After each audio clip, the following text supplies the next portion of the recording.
আমাদের যদি মন ওইভাবে তৈরি করে কোরআনে কারীমকে ইজহার করতে হবে, যদি ওই মন নিয়ে করতাম, বাংলাদেশে 96% মুসলমান, কেউ বাধা দেওয়ার সাহস পেত?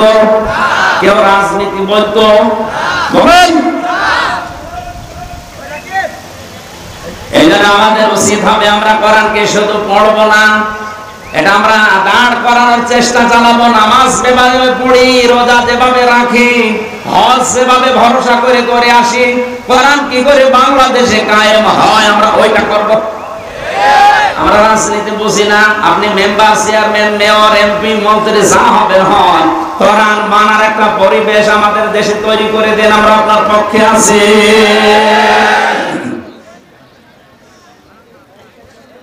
نحمده ونستعينه ونستغفره ونؤمن به ونتوكل عليه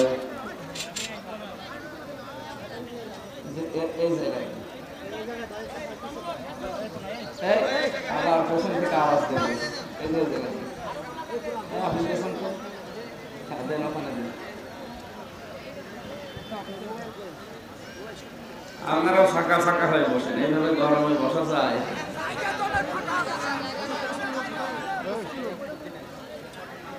মাগরিবের পর থেকে এসা পর্যন্ত দিলে ভালো হতো।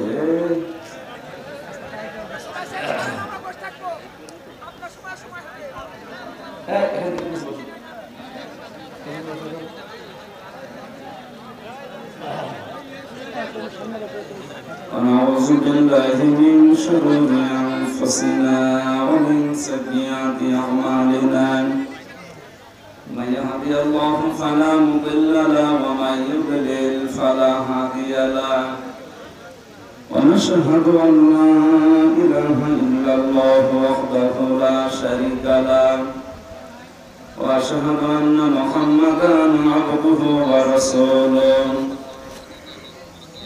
الذي أرسله بالحق بشيرا ونذيرا وداعيا إلى الله بإذنه وسراجا منيرا فقد قال الله تعالى في كلامه المجيد وبرهانه التوحيد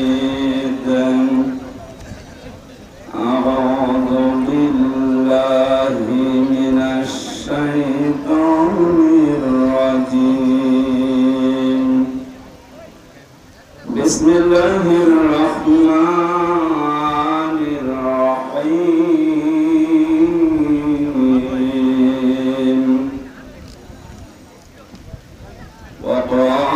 وقاتلوا في سبيل الله الذين يقاتلونكم ولا تعتدوا إن الله لا يحب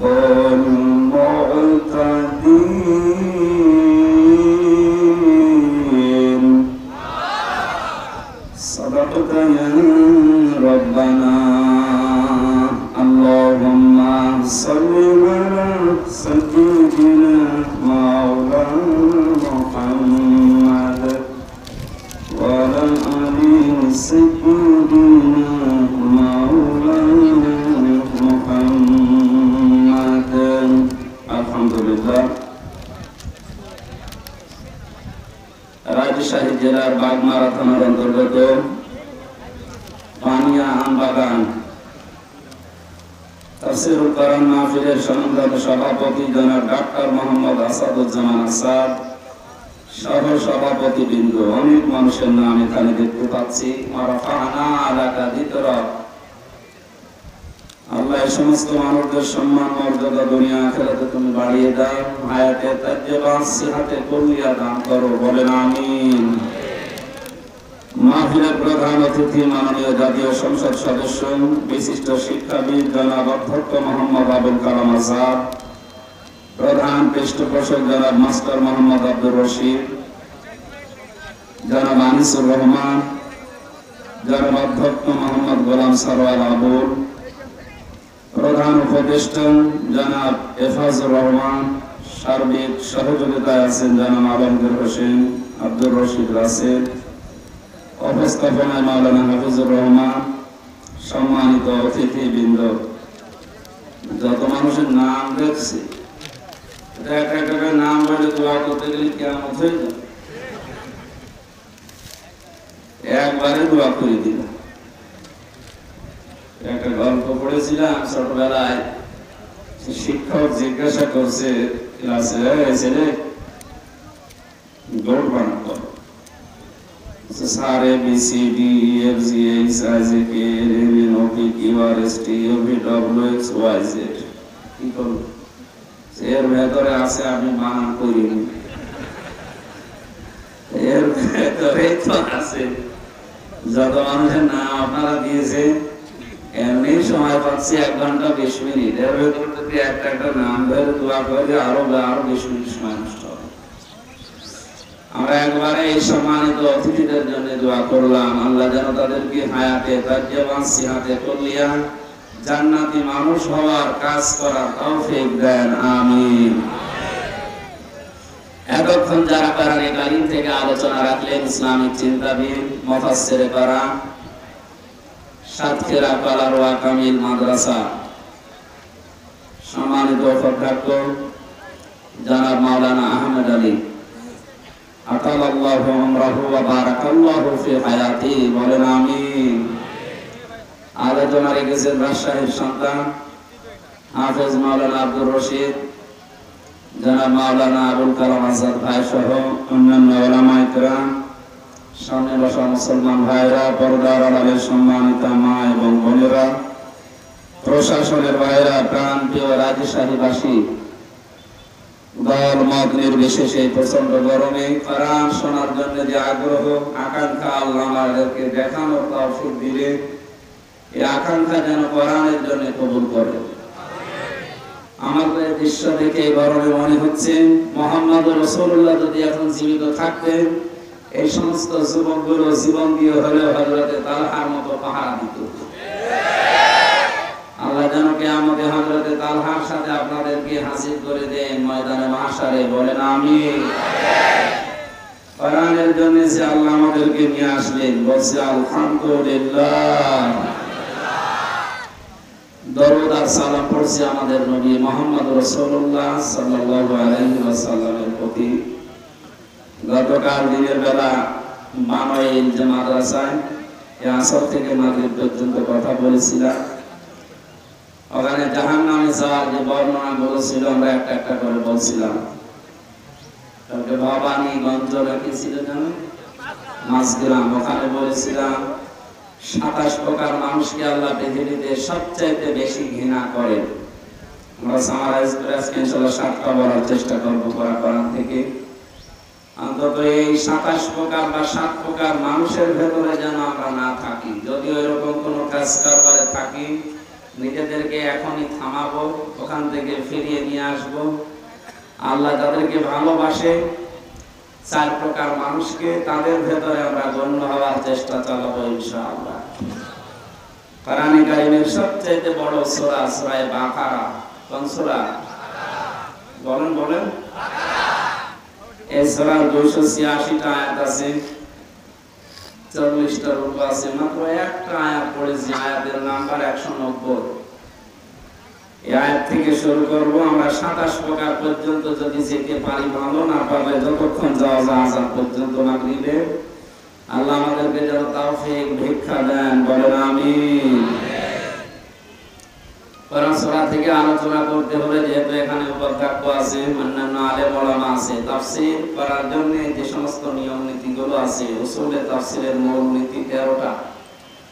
তার 1 নম্বরে কোন আয়াত থেকে যদি জনগণের সামনে কথা বলতে হয়, আব্দুল্লাহ ইবনে মাসউদ রাদিয়াল্লাহু তাআলা আনহু তিনি তাফসীরে কাবীরে তাফসীর করার জন্য যে সমস্ত নিয়ম নীতি দিয়েছেন, তার ভেতর অন্যতম 5টা।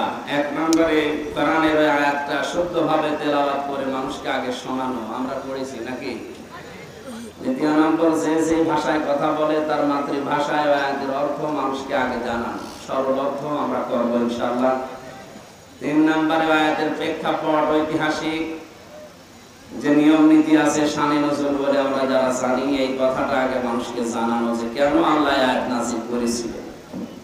চার নম্বরে আয়াতের বাস্তব ব্যাখ্যা তুলে ধরা লাগবে। মানধাত আমলে কি হয়েছে ওগুলো বাদ দেব।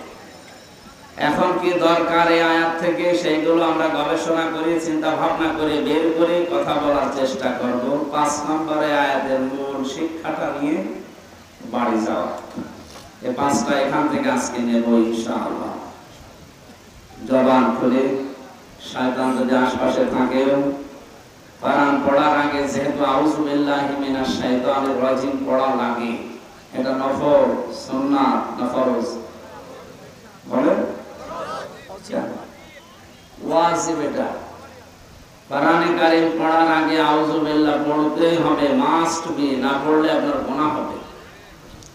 নামাজ পড়ার আগে আউযু বিল্লাহ পড়া লাগবে, না তো নামাজ হবে না, এমন কথা আছে? নেই।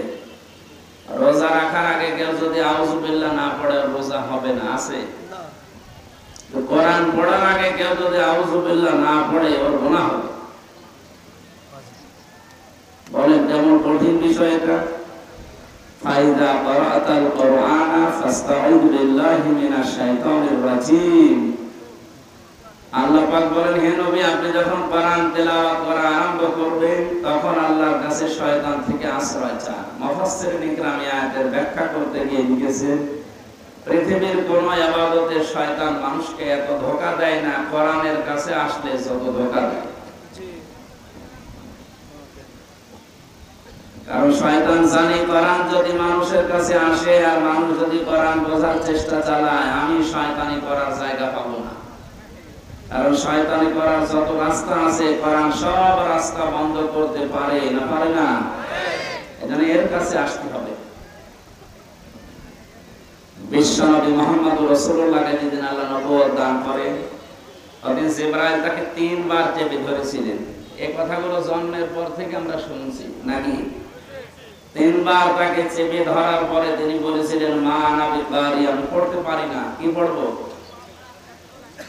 হযরত জিবরাইল বলেন, ইয়া রাসূলুল্লাহ সাল্লাল্লাহু আলাইহি ওয়াসাল্লাম পড়েন, ইকরা বিসমি রাব্বিকাল্লাযী খালাক।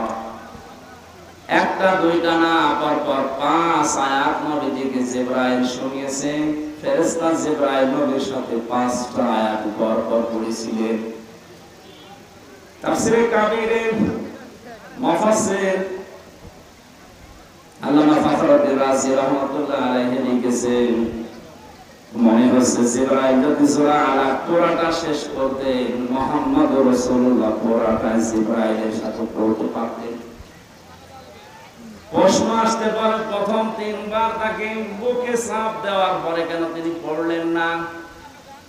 3 বার তাকে বুকে চাপ দিয়েছিলেন, 3 বার বললেন, আমি কি পড়ব, আমি পড়তে জানি না। কেন বললেন? টিকায় ব্যাখ্যায় লেখা আছে, এটা নবীজি জানাতে চেয়েছেন, ভাই জিবরাইল, এতক্ষণ পর্যন্ত আপনি বলছিলেন পড়েন পড়েন পড়েন, কি পড়ব?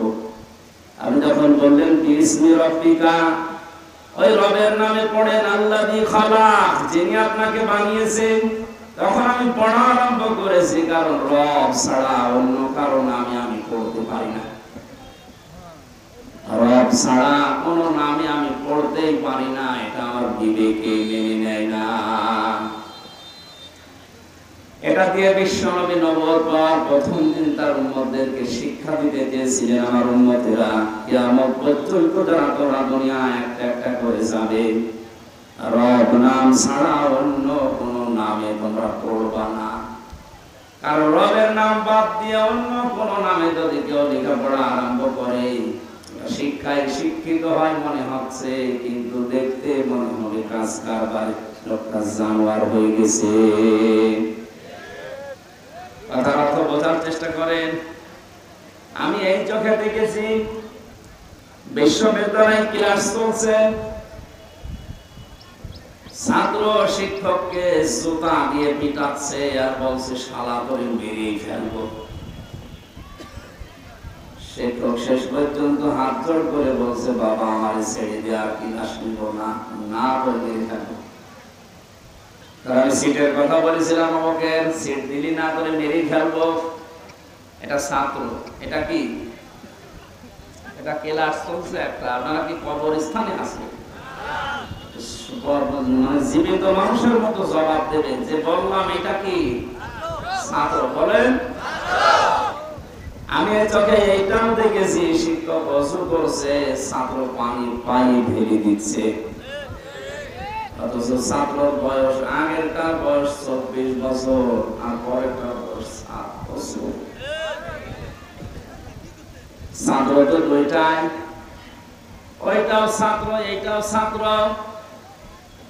এটা কোরআনের স্পর্শ পাওয়ার কারণে এখনো কোরআন পড়তেই পারে না, কেবল বিসমিল্লাহির রহমানির রহিম বলে কোরআন আরম্ভ করেছে।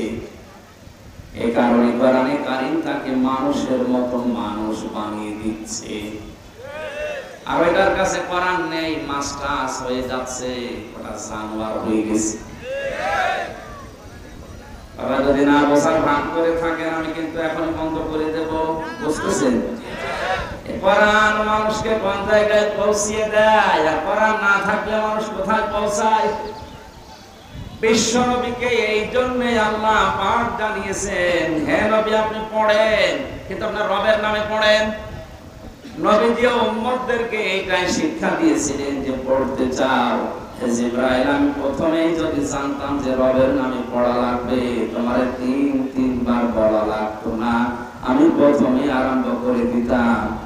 তুমি প্রথমেই খালি বলেছো ইকরা ইকরা ইকরা, পড়ো। কি পড়বো? তুমি তো নাম বলবা যে রবের নামে পড়ো।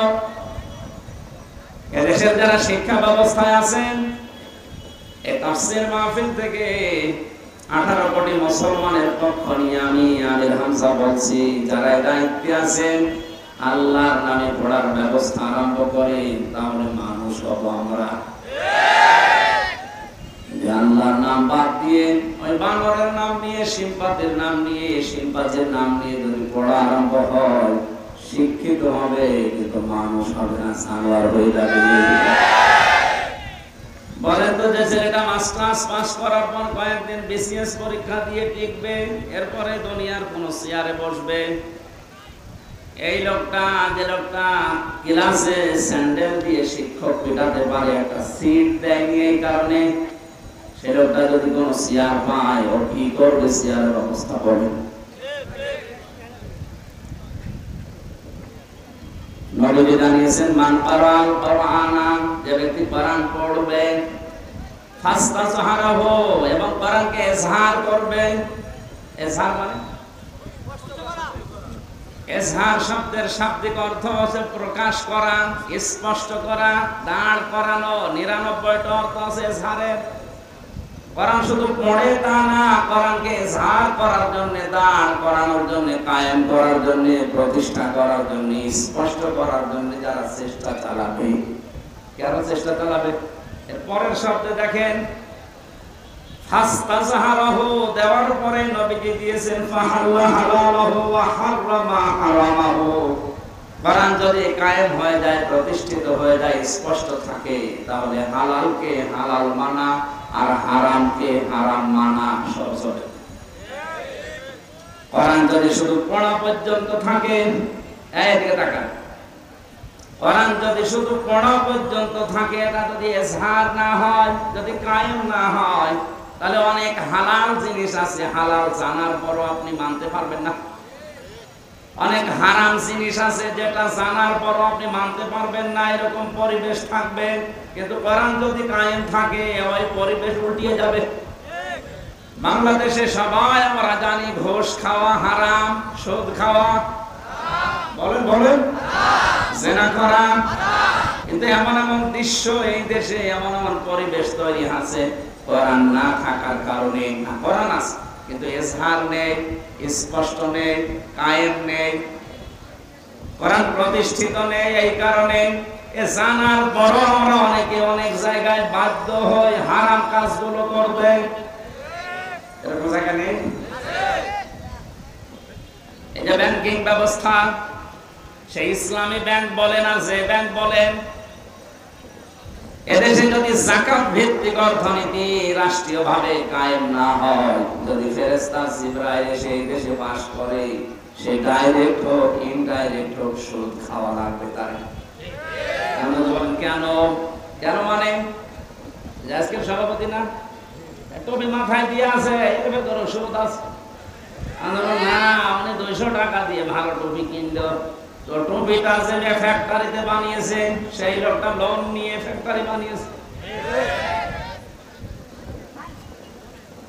আমি নিচে গেলাম না, এভাবে গোড়ায় হাত দিতে গেলে দেখা যাচ্ছে আমিও ধরা পড়বো, দরকার নেই।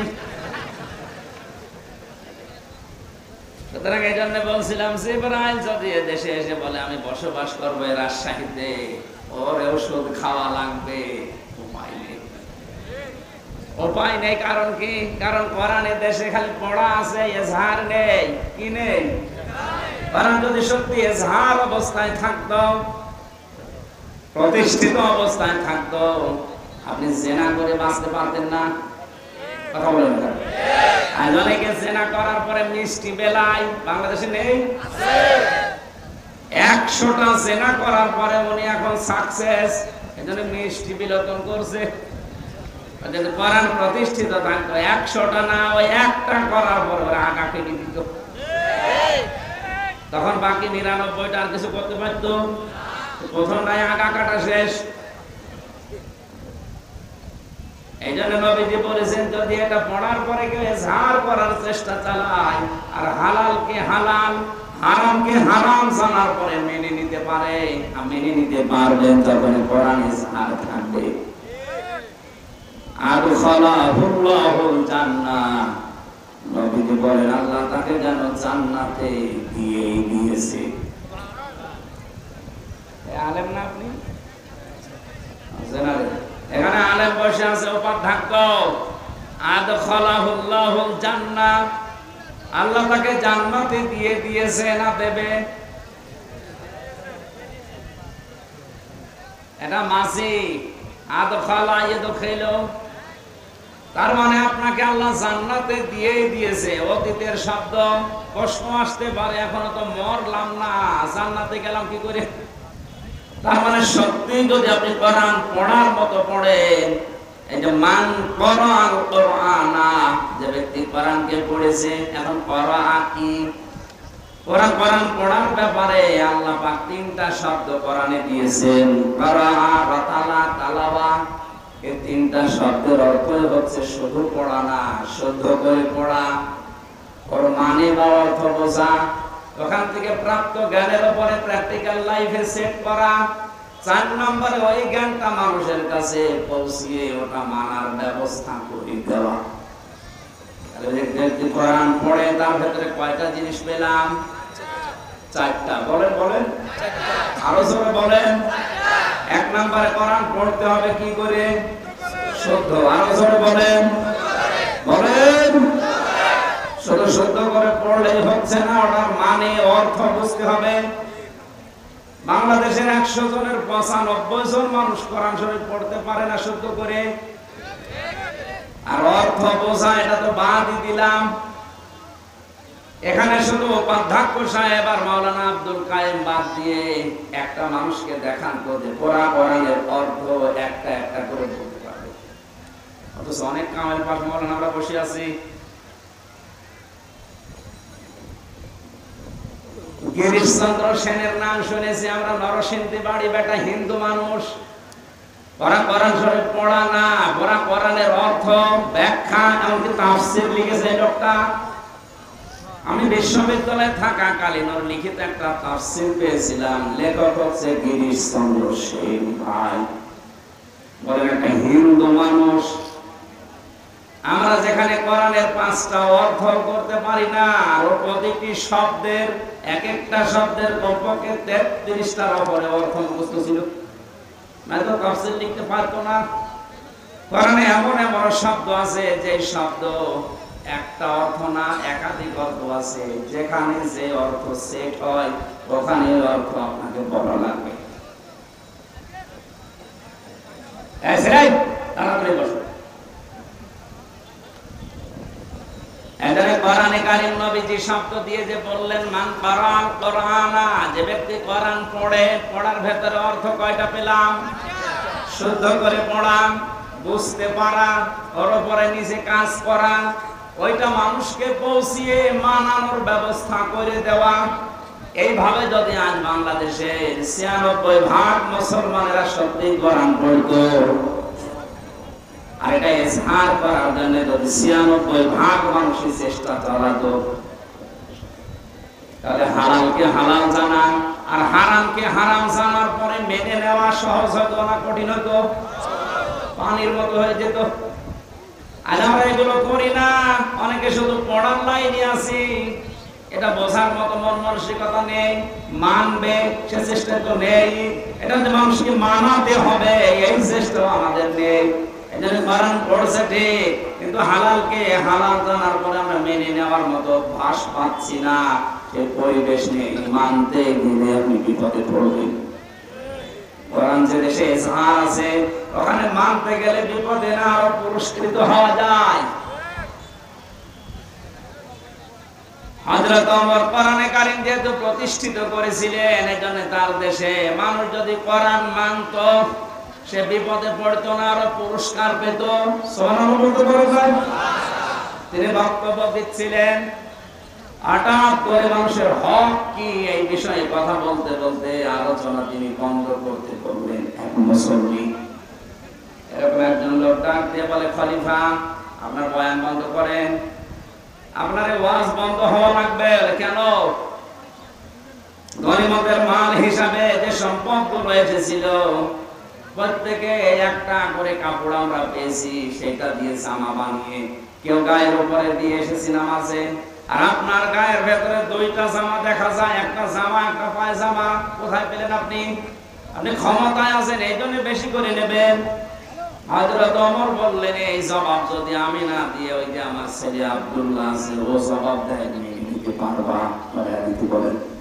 হযরত আব্দুল্লাহ প্রথম কাতারে বসেছিলেন, ডাক দিয়ে বলেন, আল্লাহর নবীর সাহাবীরা, আপনারা যেমন একটা একটা করে পেয়েছেন, আমার বাবাও একটা পেয়েছে, আমিও একটা পেয়েছিলাম।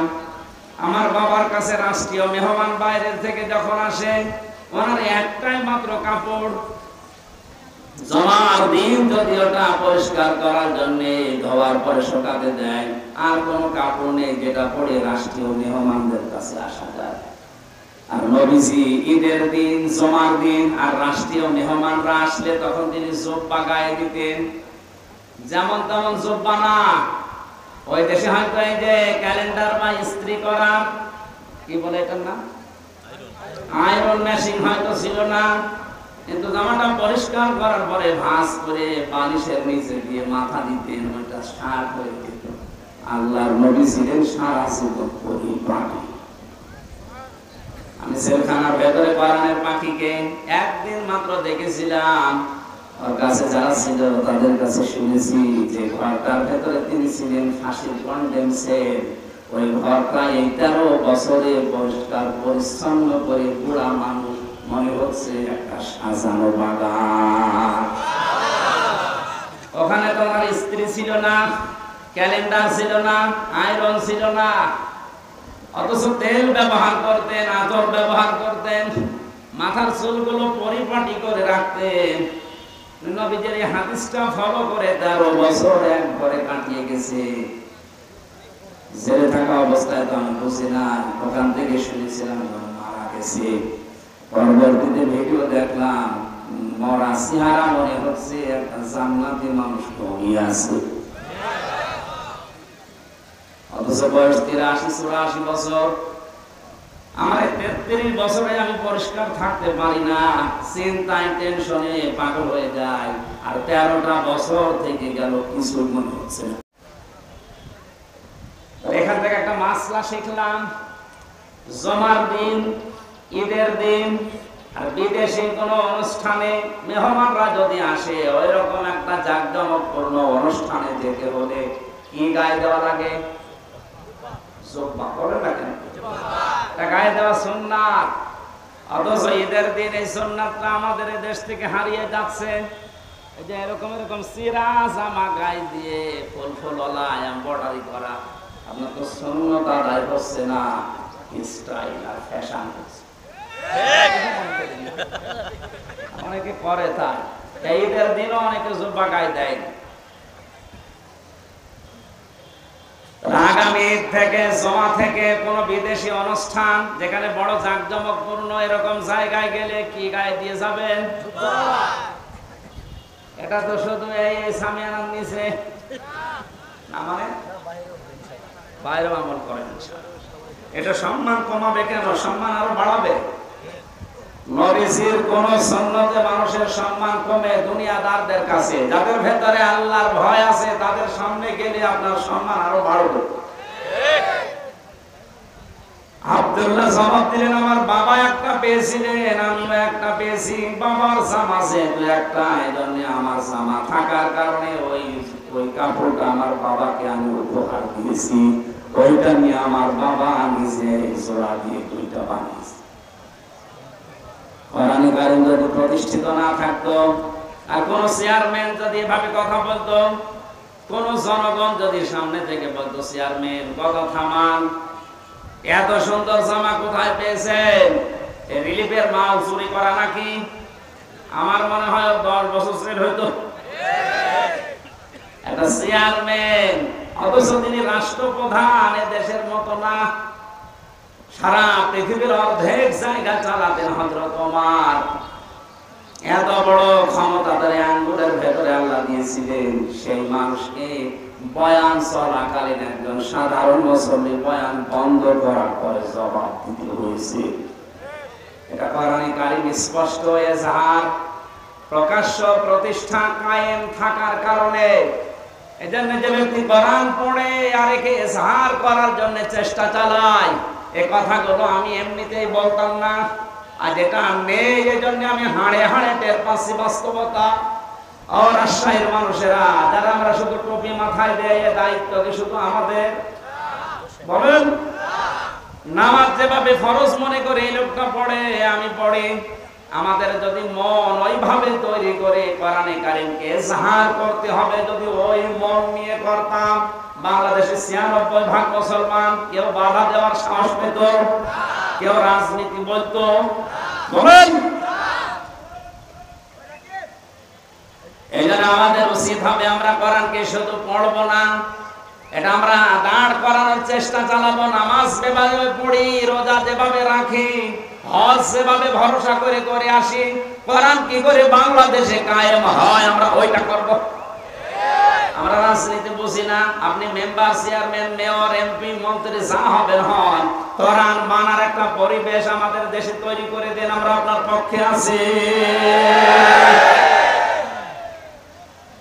এটা যদি রাজনীতি মনে করেন করেন, কারণ আমরা কোরআনের খাদেম, কর্মী, কামলা যাই বলেন, মরণ আগ পর্যন্ত আমি চেষ্টা করেই যাব, কারণ আমি বেতন চাই। কি চাই? কোরআনের পক্ষে যদি কাজ করি আমি বেতন পাবো, আর বেতনের নাম হচ্ছে জান্নাত। ওইটাই আমার উদ্দেশ্য। এজন্য আপনার উদ্দেশ্য এটা হওয়া লাগবে, আপনাকে আল্লাহ পাক জান্নাতে দেবে না, জান্নাতে দিয়েই দিয়েছে। অশাফাআহু ফি আশারাতিন মিন আহলি বাইতিহি কুল্লুহুম বাদু আজাবাত লাহুন নার। তাকে সুপারিশ করার জন্য এমন যোগ্যতা আল্লাহ কিয়ামতে দেবে 10 জনের ব্যাপারে তার পরিবারস্থ লোক থেকে, যারা জাহান্নামে যাবে এ সিদ্ধান্ত হয়ে গিয়েছিল। আল্লাহ পাক ওই সিদ্ধান্ত পাল্টিয়ে আপনার সুপারিশের কারণে কোরআনের ইজ্জতে শেষ পর্যন্ত পরিবারের 10 জন মানুষকে জান্নাতে প্রবেশ করাবে। সেই কোরআন শোনার জন্য প্রচন্ড রোদের ভেতরে আপনি বসে আছেন গরমে। আল্লাহ পাক যেন হাদিসটা আমাদের প্র্যাকটিক্যাল লাইফে আমল করার তৌফিক দান করেন, আমিন। সূরা বাকারা নামকরণের ভেতরে আমরা পড়েছি আল বাকারা এই শব্দটা এই সূরার ভেতরে আল্লাহ নাযিল করেছেন, ওখান থেকে নামকরণ করা হয়েছে সূরা বাকারা।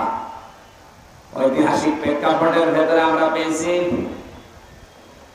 একটা লোক নিজের চাচাতো বোনকে ফাঁসাতে গিয়ে চাচাকে হত্যা করার পর তার বাড়ির পর নিজেদের শত্রুপক্ষের বাড়ির সামনে লাশটা রাতের বেলা রেখে এসে দোষ চাপিয়েছে তাদের উপরে। হযরত মুসা আলাইহিস সালামের কাছে তারা সবাই মিলে গেছে, বিচার করে দেন। হযরত মুসা প্রথম যে কথাগুলো বলেছিল ওরা হাসির তামাশায় উড়িয়ে দিয়েছে। তিনি প্রথমে বলেছিলেন গরু জবাই করো, এটা যদি জবাই করে তারা ফেলতো তাহলে আর প্রশ্ন আসতো না। গরু জবাই করো বলার পরে ওরা এটাকে হাসি মনে করে বলছে গরু জবাই করবো। এ গরুর কালার কেমন হবে, এ গরুর বয়স কেমন হবে। আল্লাহ রাব্বুল আলামিন তাদের এই কথা শোনার পরে, অবান্তর প্রশ্নগুলো করার পরে এমন শর্ত জুড়ে দিয়েছে শেষ পর্যন্ত গরু পাওয়া যায় না। এখানে একটা মাসলা বের হয়, আলেমদের কাছে কোনো কিছু জিজ্ঞাসা করার পরে যদি সহজভাবে জবাব দিয়ে দেয়, বারবার আপনি পেছাবেন না। কথা বুঝতেছে? বারবার যদি পেছাতে থাকেন ওইটা কিন্তু কঠিন হয়ে যাবে। এখানে তালাকের একটা মাসলা এসেছিল আজকে। যেহেতু দুইটা মত আছে, 4 ইমাম একমত দিয়েছে, অন্যান্য ইমামরা আরেকটা মতে আছে। হ্যাঁ, ওই মত আমরা মানি না, কিন্তু শ্রদ্ধা করি। আহলে সুন্নাত ওয়াল জামাত আমরা যারা মেনে চলি, অনুসারী যারা, তারা জানি বা বুঝি বা এই ফতোয়াইতে যে এক জায়গায় 3 তালাক দিলে তালাক হয়ে যাবে, সে রাগের মাথায় দেন আর এমনিতে দেন। অন্যান্য ইমাম যারা ফিকার আছে তারা বলেছে না, বিশেষ করে আহলে হাদিস দাবি করে যারা, সালাফদেরকে মেনে চলে কথা যারা বলে, ওনারা মত মানে ওনারা বলতে চায় এক জায়গায় 100 বার দিলে, এমনকি 29 দিন 30 দিন যদি একাধারে কেউ তালাক তালাক তালাক বলতে থাকে, ওরা 30 দিন মিলে হবে একটা মত আছে। আপনি মানলে ওটা মান, অসুবিধা।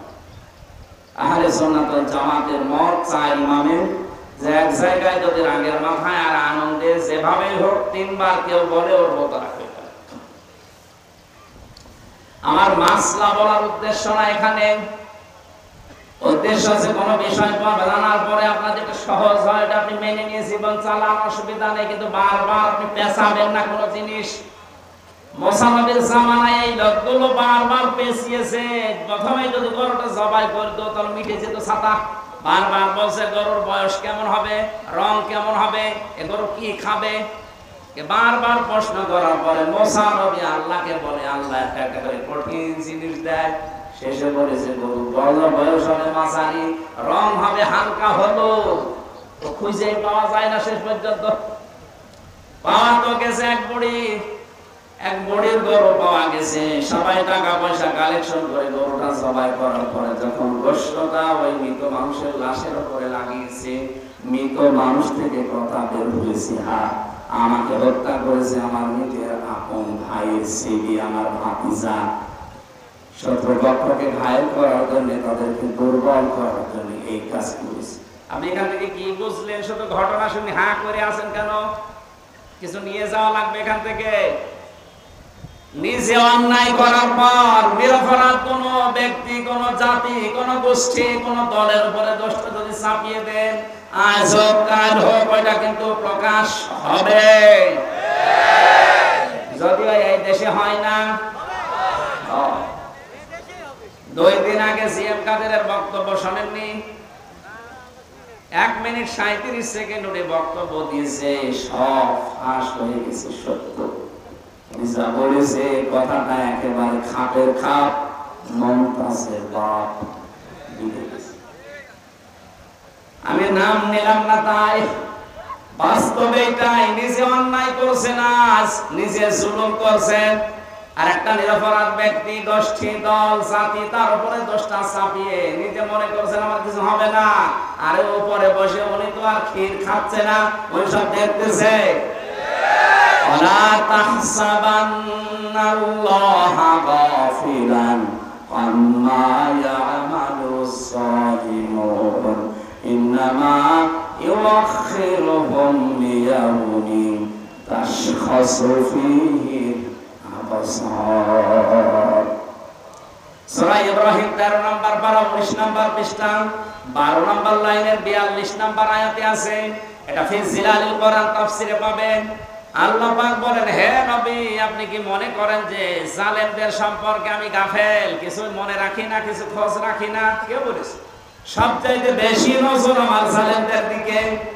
যেদিন চক্ষু উল্টিয়ে যাবে, ইন্নামা ইউআখিরুহুম লিয়াউমিন তাশখাস ফীহিল আবসার। মানুষের যেদিন দিক দাঁড়া হারিয়ে যাবে, চোখ উল্টানোর মতো হবে, এই দিন পর্যন্ত ওদেরকে আমি একটু ছাড় দিয়েছি। সুতরাং জালেম যারা আছেন, নিজের নফসের উপরে, পরিবারের উপরে, সমাজের উপরে, জনগণের উপরে জুলুম করছেন, থামেন আপনি। আপনাকে আল্লাহ ছাড় দিয়েছে, ছেড়ে দেবে না। কোরআনে কারিমের সবচেয়ে ভয়ঙ্কর আয়াত আমার কাছে সূরা শুরা 25 নম্বর পারা 6 নম্বর পৃষ্ঠা 12 নম্বর লাইনের 42 নম্বর আয়াতটা মনে হয় আমার কাছে। আপনি দেখেন তো, ইন্নামাস সাবিলু আলাল্লাযীনা ইয়াযলিমুনা নাস ওয়া ইয়াবগুনা ফিল আরদি বিগাইরিল হক, ইলা আখির আয়াত। আল্লাহ পাক বলেন, অবশ্যই আমি আল্লাহ মামলা দেব। এই এদিকে তাকান, অবশ্যই আমি আল্লাহ মামলা দেব, আমি কেস করব, আমি বাদী। কে বলে তো? আল্লাহ নিজে মামলা দেবেন, বিচার করবেন কে? আসতে বলেন, মামলা দেবেন কে? বিষয়টা কেমন মনে হচ্ছে? আমার যিনি বিচারক ছিলেন হাইকোর্টে, ওই লোকটা যদি বলে আমি আমির হামজার এই মামলার নিজেই বাদী, আমার কোনোদিন জামিন হওয়া সম্ভব?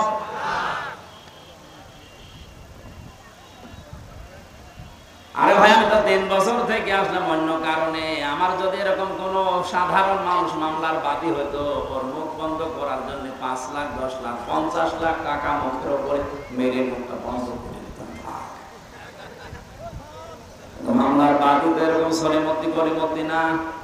মামলার বাদী একেবারে সরাসরি জিবরাইল। ওরে টাকা খাওয়ার কাজ নেই। মামলার বাদী যত বড় হয়, বিচার তত ঝামেলা। কি আজকে বাংলাদেশে কারো বিরুদ্ধে যদি প্রধানমন্ত্রী নিজে মামলা করে, ওইটা তো ছোটখাটো।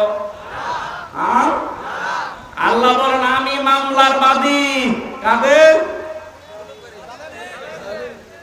ইয়াজলিমুনা নাস। ইয়াজলিমুনা এটা মুজারে, বর্তমান ভবিষ্যৎ, প্রেজেন্ট ফিউচার। এখানে ইয়াজলিমুনা মুসলিমুনা নেই, ইয়াজলিমুনা নাস।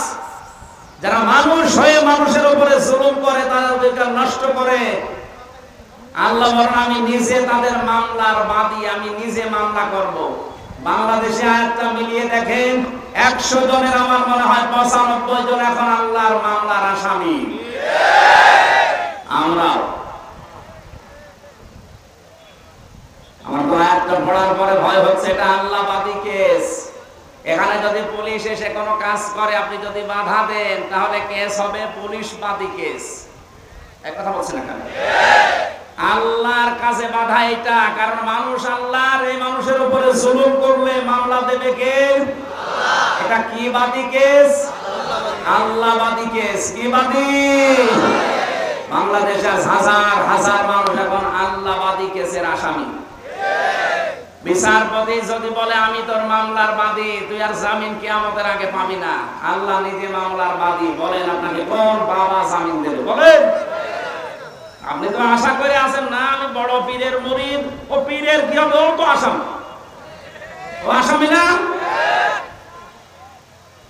আর আমার কোরআন পড়ার পরে যতটুকু ধারণা, বিশ্বাস জন্মিয়েছে, কিয়ামতের দিন সূরা আবাসার তাফসিরে আছে, প্রথমে মানুষের কাছ থেকে তার ভাই পালিয়ে যাবে, তার মা পালাবে, তার বাবা পালাবে, তার বউ পালাবে, তার সন্তানাদি পালাবে, তার আশপাশের লোক যারা ছিল তাকে সাহায্য করত, আশ্রয় দিত, তার ফাসিলাতি হিল্লাতি তুবি, এরা পালিয়ে যাবে।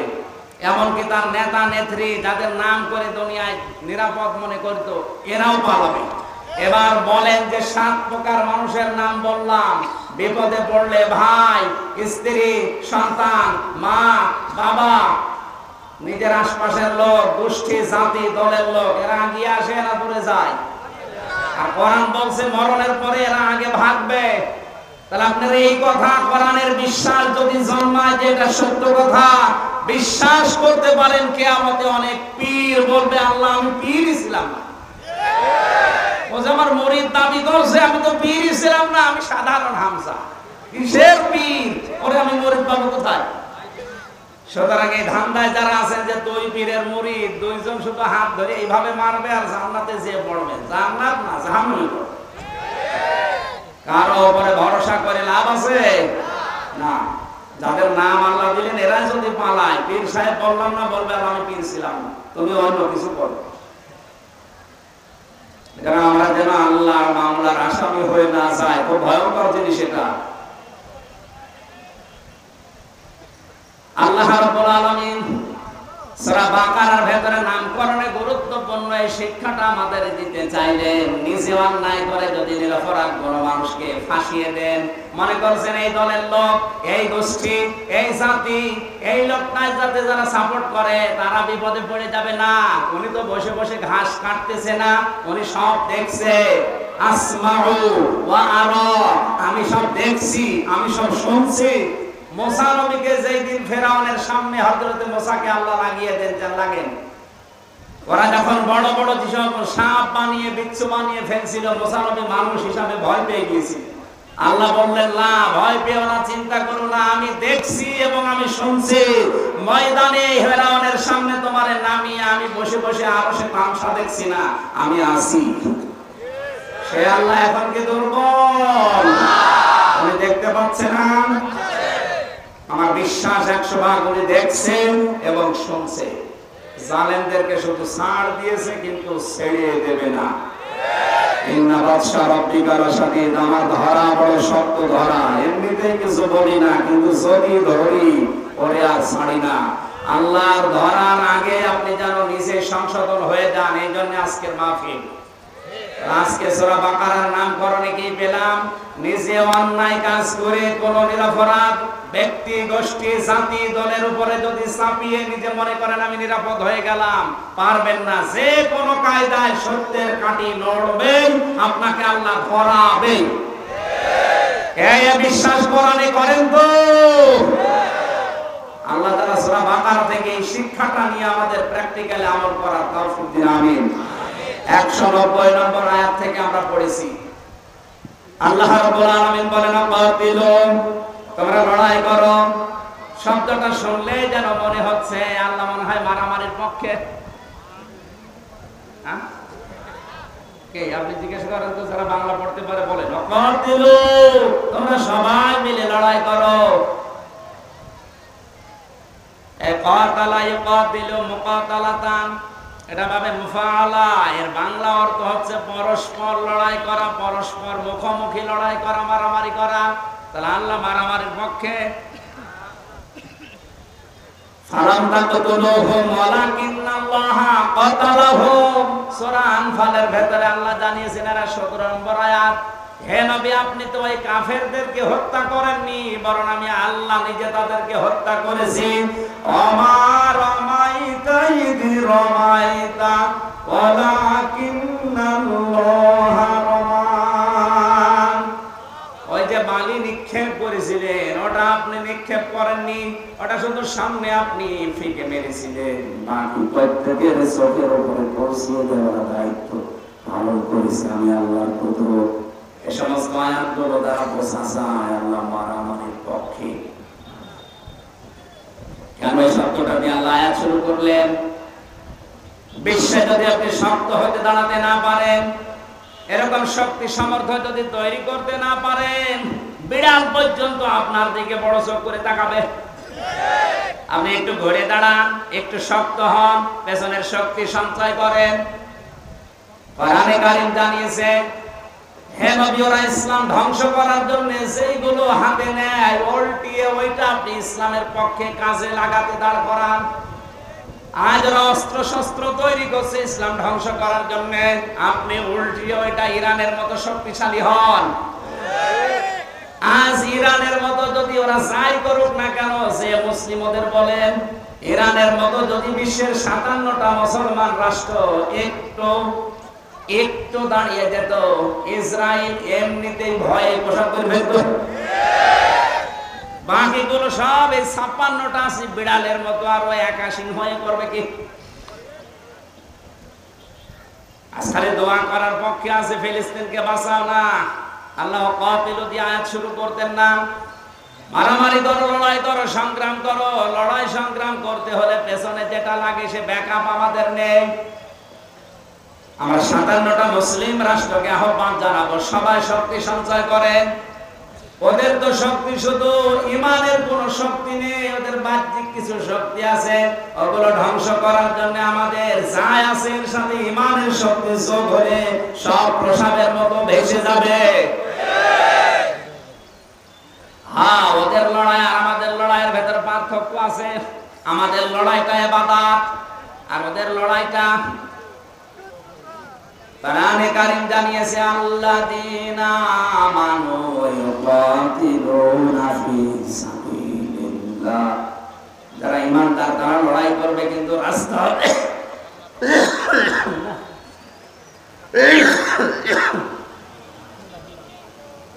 ধোলা ঢুকতেছে। তো আমার এমনিতেই সমস্যা, ধোলা আসলে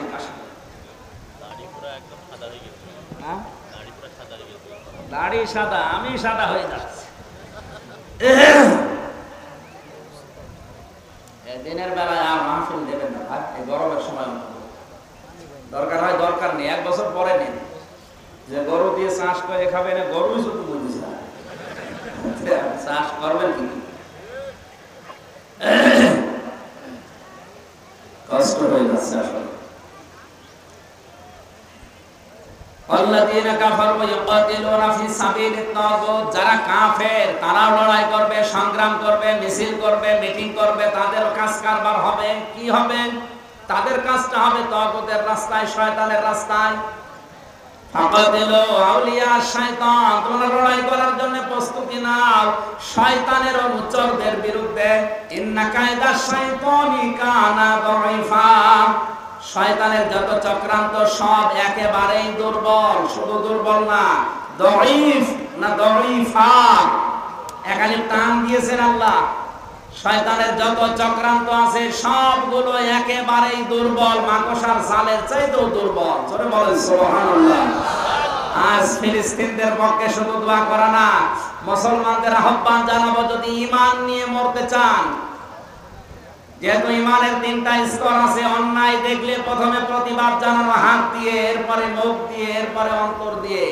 আমাদের কিছুই নেই, শুধু অন্তরে ঘৃণা করে আল্লাহ তুমি যা করো করো হবে না। আপনাদের যতটুকু আছে যদি আমরা একটু নড়াচড়া করি, ওরা ওদের সাহস দেখাতে পারবে না, থেমে যাবে, কারণ ওদের ঈমানের কোনো শক্তি নেই, জাগতিক কিছু শক্তি আছে। আল্লাহ রাব্বুল আলামিন মুসলমানদের পায়ের নিচে যত সম্পদ দিয়েছেন, এরা যদি সত্যি একটু ঈমানের দিকে তাকিয়ে ওটা বন্ধ করে দেয়, ওদের প্লেন, ওদের উড়োজাহাজ, ওদের বিমান সব বন্ধ হয়ে যাবে, ওরা না খেয়ে মরবে। আল্লাহ বিশ্বের মুসলমানদেরকে এটা বোঝার তৌফিক তুমি জরুরি দান করো, বলেন আমিন। আমরা মারামারির পক্ষে এসে এই কথা এমনিতে বলে না। আমাদের মারামারি হবে, আমাদের লড়াই হবে, সংগ্রাম, মিছিল, মিটিং, যাই বলেন, বৈঠক, সব আল্লাহর রাস্তায়। কার রাস্তায়? ওরাও করবে ওগুলো, কিন্তু ওরা শয়তানের রাস্তায়, মানুষের তৈরি করা নিয়ম নীতি কায়েম করার জন্য। আল্লাহ তাআলা এতটুকু বলে শেষ করে দেননি, আল্লাযীনা ইউকাতিলুনাকুম, তোমরা তাদের বিরুদ্ধে লড়াই করো যারা তোমাদের বিরুদ্ধে লড়াই করে।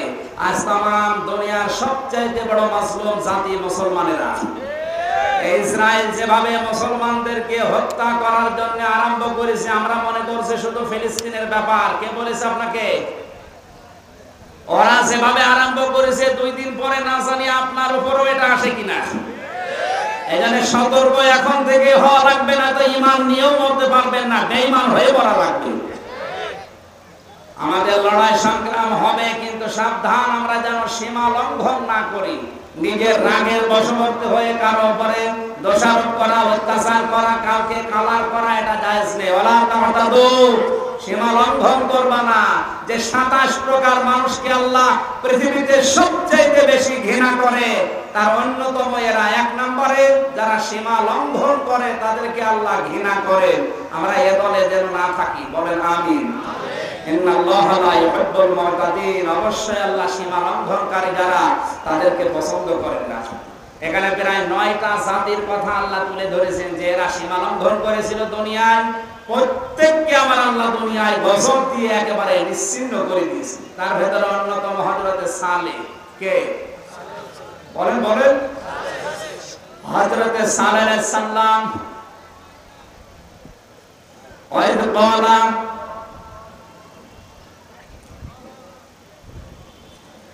কোরআনে কারীমের সূরা আনআমের আরাফের সূরা আরাফের ভেতরে আল্লাহ ঘোষণা দিয়েছেন তাদের বিরুদ্ধে।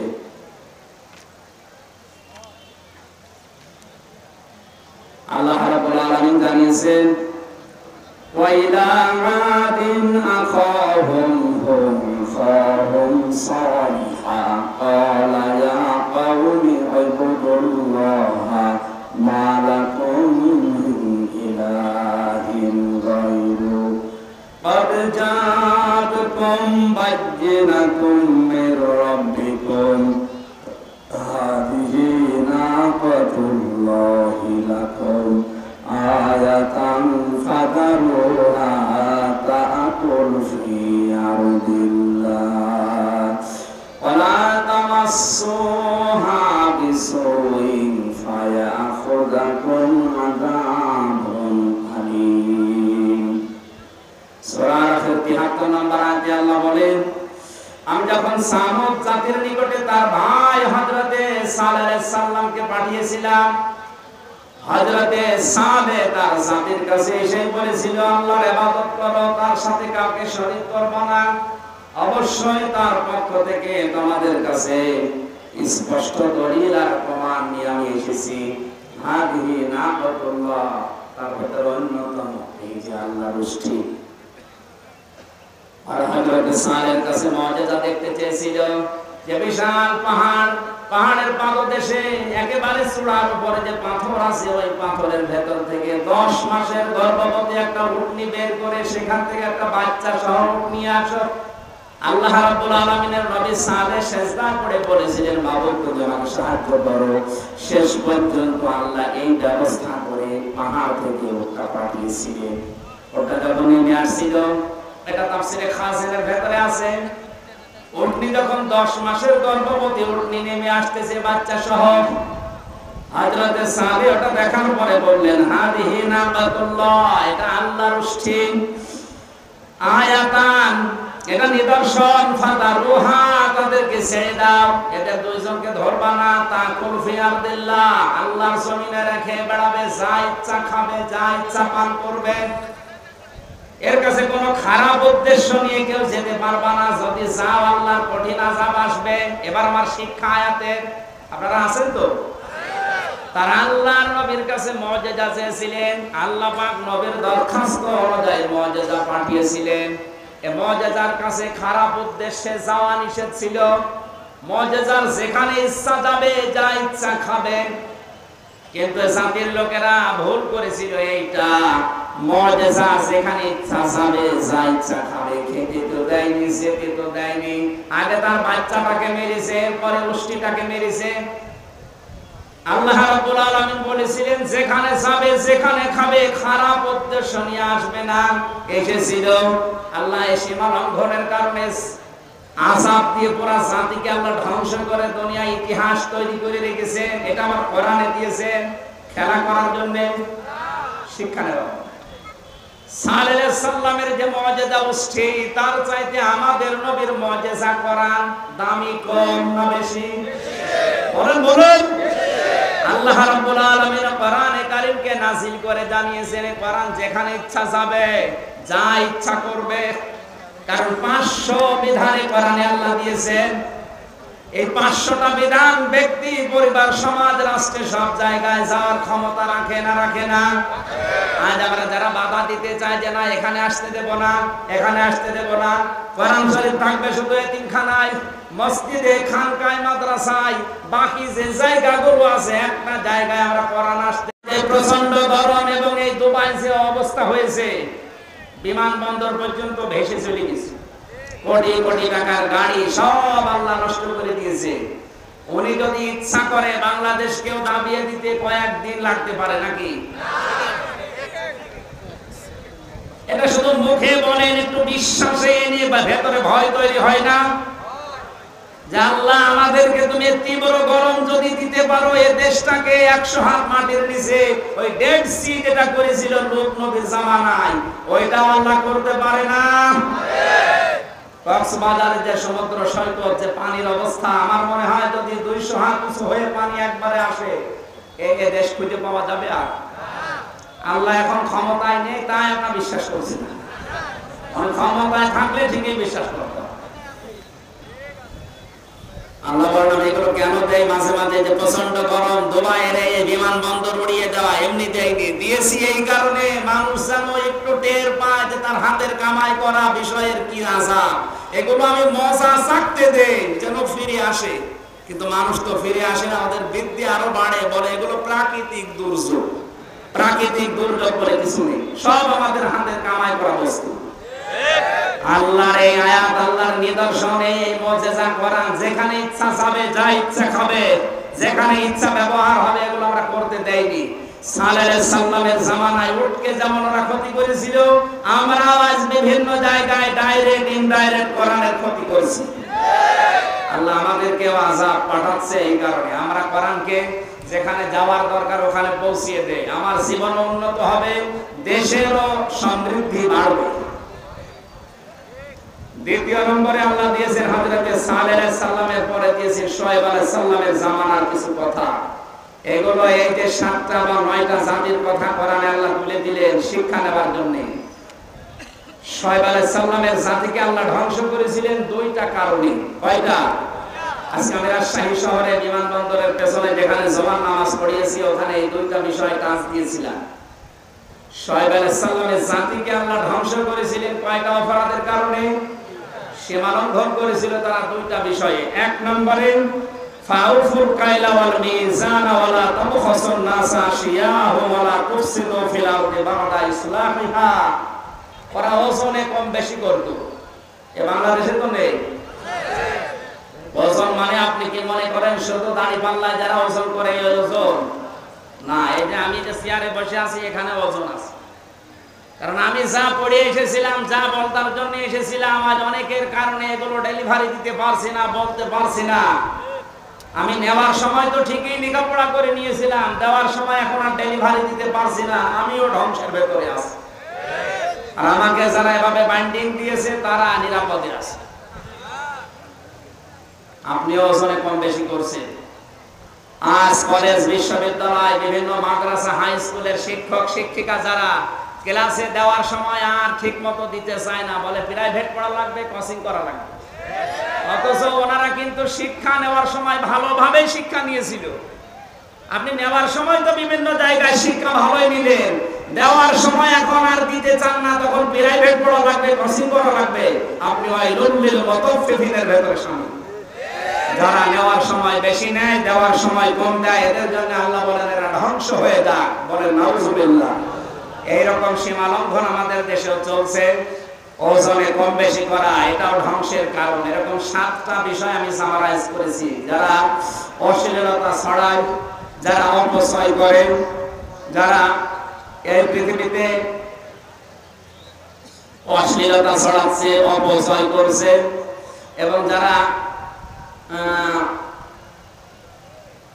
সবগুলো আমার নোটে মনে নেই এখন। 27টা বিষয় আমার পড়া ছিল। এই 27টা বিষয় যে মানুষগুলো দুনিয়াতে আঞ্জাম দেবে, করবে, তার অন্যতম সীমা লঙ্ঘন করা। এদেরকে আমার আল্লাহ নিজের পক্ষ থেকে জানিয়েছেন আমি এদেরকে ভালোবাসি না, ঘৃণা করি, ঘৃণা করি, ঘৃণা করি। আল্লাহ আমাদেরকে জুলুম যে মানুষগুলো করবে, জুলুমকারী, তাদেরকে আল্লাহ পছন্দ করেন না। যারা ন্যায় বিচারের পরিবর্তে জেনে শুনে অবিচার করে তাদেরকে পছন্দ করেন না। সবগুলো আমার সিরিয়াল আকারে মনে নেই। আমরা আগামীতে কোনো জায়গায় যদি আসি, শীতকালে আমার নিয়ে আসেন, রাতের বেলা দেবেন। এইভাবে আমারও কষ্ট হচ্ছে, আপনাদেরও বোঝার পরিবেশ থাকছে না।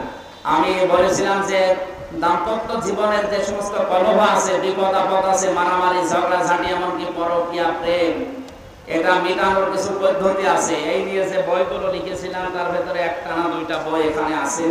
এগুলো কিনে আপনার মেয়েকে, বউকে, বোনকে মাকে ফুফুকে উপহার দেবে। ওদের অন্তত পারিবারিক জীবনে যে অশান্তি চলছে আমাদের এই পরকীয়া প্রেম সহ বিভিন্ন অশান্তি বন্ধ হয়ে আশা করছি শান্তি আসবে। প্রচন্ড গরম এবং আমার কণ্ঠ বসে যাচ্ছে, এজন্য শেষ করে দিলাম। মোনাজাতের পরে বইটা নিয়ে বাড়িতে উপহার দেবেন। আল্লাহুম্মা আমিন।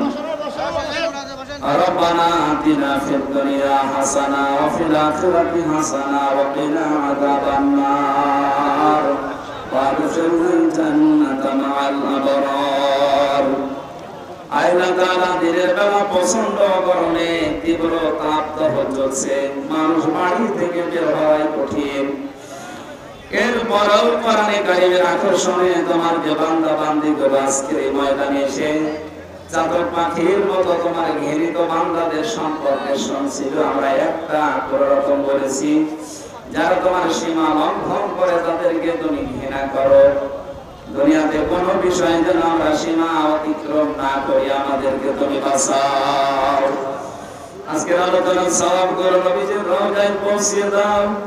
দুনিয়ার মাটির নিচে যারা ঈমান নিয়ে ঘুমিয়ে গেল এদেরকে মাফ করে দাও। মা বাপ যারা হারিয়েছি আল্লাহ আমাদের মা বাপকে ক্ষমা করে দাও। রব্বুল আলামিন মাহফিলের সভাপতি, প্রধান অতিথি, সহ সভাপতি, বিশেষ অতিথি সহ যত মানুষ আমরা আমিন আমিন করছি, বিশেষ করে আমাদের প্রধান অতিথি মাননীয় এমপি অধ্যক্ষ আবুল কালাম আজাদ সহ যত মানুষের আমরা দোয়া চেয়েছি, আমাদের প্রত্যেকের জায়েজ মোনাজাতগুলো কবুল করে নাও। আমাদের তীব্র তাপদাহ থেকে বাঁচাও। তোমার রহমতের বৃষ্টি আমাদের উপরে নাযিল করে নিরাপত্তা, স্বস্তি, শান্তি ফিরিয়ে দাও। আমাদের অপরাধের কারণে এই গজবগুলো নাযিল হচ্ছে। আল্লাহ তাআলা আমাদের অপরাধগুলো তুমি আর দেখো না, এগুলো নিজ গুণে গফফার নামের খাতিরে মাফ করে দাও। রহমতের বৃষ্টি তুমি দয়া করে নাযিল করে আমাদের স্বস্তি, শান্তি, নিরাপত্তা ফিরিয়ে দাও। পৃথিবী বড় গরম হয়ে গেছে আল্লাহ, আমাদের গরিব দেশে যদি 44 ডিগ্রি সেলসিয়াস হয় আমরা কোথায় যাব? তোমার রহমতের দিকে আজ হাজার লক্ষ বান্দারা বান্দিরা তাকিয়ে আছে। আমাদের জন্য এই পৃথিবীতে বহু সৃষ্টি এখন কষ্ট পাচ্ছে। আল্লাহ তাআলা অন্যান্য সৃষ্টির কি অপরাধ, কি দোষ আমাদের গুনার কারণে তাদের শাস্তি দিও না। তোমার রহমত বরকতের বৃষ্টি গুলো দিয়ে তাদেরকে স্বস্তি ফিরিয়ে দাও। সম্মানিত মা বোনদেরকে সুস্থ রাখো, সবল রাখো। আল্লাহ তাআলা দুনিয়ার জীবনটা যে ধোঁকা, এটা সবাইকে বোঝার তৌফিক দাও। আমি সহ যারা এসেছি প্রত্যেকেই যেন বুঝতে পারি এটা যে দুনিয়ার জীবনটা ধোঁকা, আখিরাতের বিশাল জীবনের জন্য ইখলাসের সাথে কাজ করার তৌফিক দাও। তোমার যে বান্দায় বিশাল আয়োজনে খেদমতে আঞ্জাম দিয়েছে, যারা এই যুবকদেরকে মঞ্জুর করো। তোমার বান্দার সন্তান অসুস্থ, শিফায়ে কামিলা আজলা নসিব করে দাও। আল্লাহ তাআলা এই প্রচন্ড গরমে নিজে অসুস্থ হয়ে গেছি। আমার সব জায়গা শরীরে বিভিন্ন জায়গায় ব্যথা আরম্ভ হয়েছে। 3টা বছর এক ঘরের ভেতরে আমি আটক অবস্থায় ছিলাম। আমার শরীরের কন্ডিশন ভালো না। তুমি দয়া করো, মেহেরবানি করো আমার শরীরটাকে কোরআন প্রচারের জন্য, শরীরটাকে মেহেরবানি করে তুমি শিফায়ে কামিলা আজলা নসিব করে দাও। রব্বুল আলামিন মিডিয়ার যে ভাইরা কোরআন প্রচার করার জন্য আজকে এসেছে, এদের ব্যবসা বাণিজ্যে বরকত দাও। অশ্লীলতা যে মানুষগুলো ছড়ায় তাদের বিরুদ্ধে এদেরকে জিহাদের ভূমিকা পালন করার সুযোগ দাও। এরা যেন কোরআন প্রচার করার জন্য হযরতে ওসমানের মতো এদের মিডিয়াগুলো কাজে লাগাতে পারে। বিশেষ করে রাজশাহীর তাহিদ সেন্টার আল্লাহ তাআলা কোরআনে কারীমের জন্য যে প্রচারে আঞ্জাম দিয়েছে খেদমতে, এটা তুমি মঞ্জুর করো। অনেকের নামও জানি না, যারা ইখলাসের সাথে কোরআন প্রচারে কাজ করে, কোরআনে কারীমকে সারা পৃথিবীতে পৌঁছিয়ে দেওয়ার জন্য যে মিডিয়ার ভাইরা কাজ করছে, এদেরকে তুমি বরকত দাও। এদের ইখলাসের ভেতরে বরকত দাও। এদেরকে হেদায়েত দান করো। শয়তানের ধোঁকা থেকে এদেরকে বাঁচাও। এদের ব্যবসা বাণিজ্যে বরকত দাও। এদের পরিবারস্থ লোকদেরকে তুমি শিফায়ে কামিলা আজলা নিরাপত্তা দাও। কখন মন চলে আসে জানি না। আল্লাহ তাআলা এলাকা আসলে যারা ভালোবাসে, মাওলানা হাফিজুর রহমান, আব্দুর রশিদ সহ যত আলেমরা কোরআনের জন্য ছুটি আসে, আজকে যারা কথা বলেছে মাওলানা আহমেদ আলী, আবুল কালাম আজাদ সহ যত আলেম ওলামা এখানে বসে আছে, যার যত জনপ্রতিনিধি বসে আছে, প্রত্যেককে তোমার হাওলা করে দিলাম। যার যতটুকু যোগ্যতা আছে তাকে ওইভাবে কবুল করে দাও। আমার ছোট্ট মেয়েরা ফারিহা জান্নাত জান্নাতুল মাওয়াকে তুমি খাদিজার মতো, আয়েশার মতো, ফাতেমার মতো বানিয়ে দাও। রব্বানা হাব লানা মিন আজওয়াজিনা ওয়া যুররিয়াতিনা কুররাতা আয়ুনিন ওয়াজআলনা লিল মুত্তাকিনা ইমামা। আল্লাহুম্মা ইন্নী আসআলুকা শাহাদাতান ফি সাবিলিক। সারা জীবনের দোয়া আমার আল্লাহ, তুমি সাধারণভাবে মরণ দিও না, শাহাদাতের মরণ দিও। যেখানে 3টা বছর আমি একই দোয়া করেছি, আল্লাহুম্মা ইন্নী আসআলুকা শাহাদাতান ফি সাবিলিক ওয়াজআল মাউতি ফি বালাদি রাসূলিক। আল্লাহ, আমি সাধারণ মরণ চাই না, শাহাদাতের মরণ চাই।